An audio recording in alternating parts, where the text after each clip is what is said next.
Thank you for all being here on time. You followed the entering routine perfectly. Everybody got their folder. Everybody started working on the do now. Since it looks like everybody is about finished with that do now, we're going to pause and start something new. You know that by winter break, you have to be able to write a 5-sentence paragraph. So we've been spending a lot of time working on sentences. We've already learned that all sentences have to start with a capital letter, and they have to end with some kind of punctuation.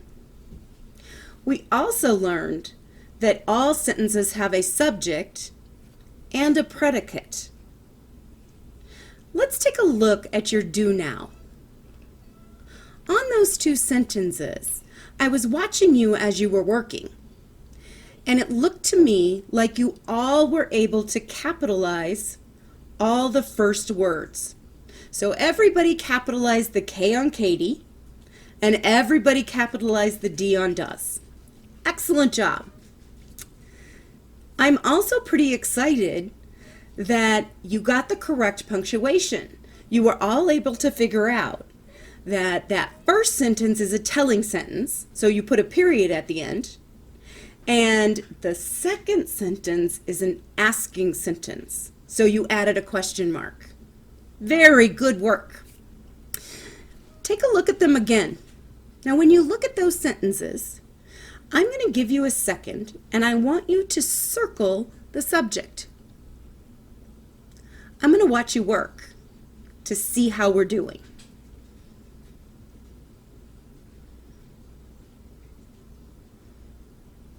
Oh, that's so excellent!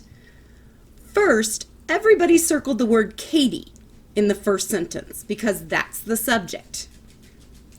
In the second sentence, it's a little bit trickier because it's an asking sentence. The subject wasn't the first word. The subject in that one was Stephen, and you all were able to get that too. Perfect! Now we're going to underline the predicate in each one, and I'm going to watch.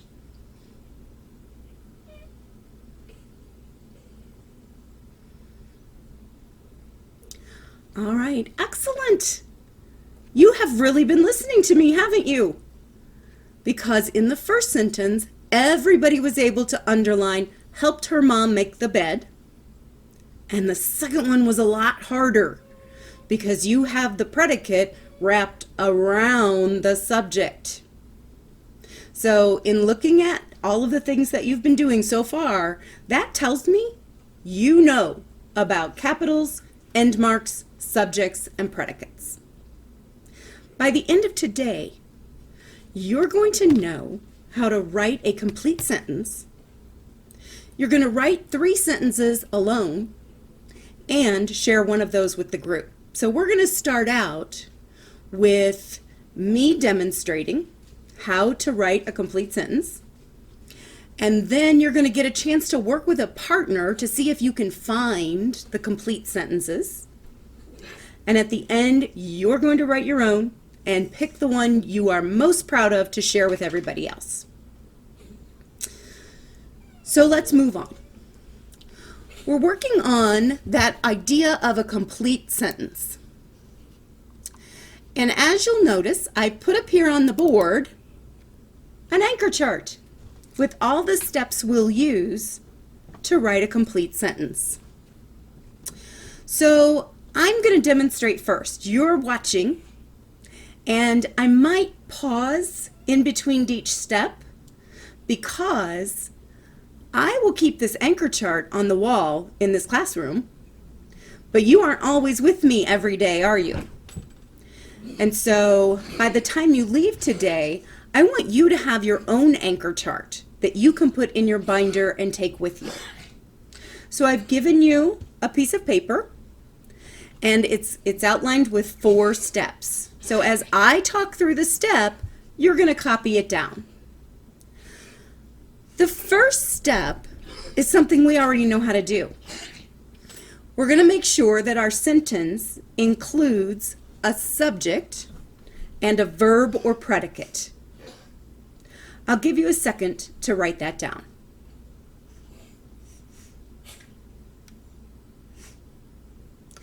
The second step is to use a capital letter in the first word of a sentence. We know that too. So go ahead and write that one down. When you're done writing number 2, put your pencil down for a minute.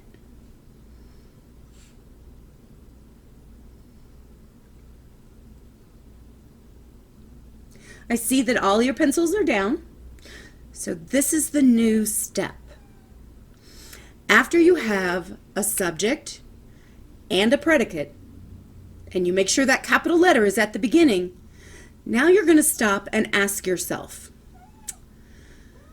does this sentence make a complete thought? So if a stranger were going to read this sentence, would they know what I was thinking? Would they know exactly what I want them to know when they read this sentence? We're going to talk more about this, and I'm going to show you exactly what that means. I'm going to take a second and let you write it down.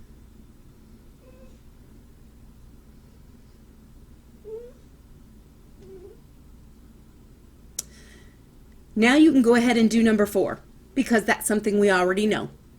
We're going to end that sentence with a period or some other kind of punctuation, depending on what kind of sentence it is.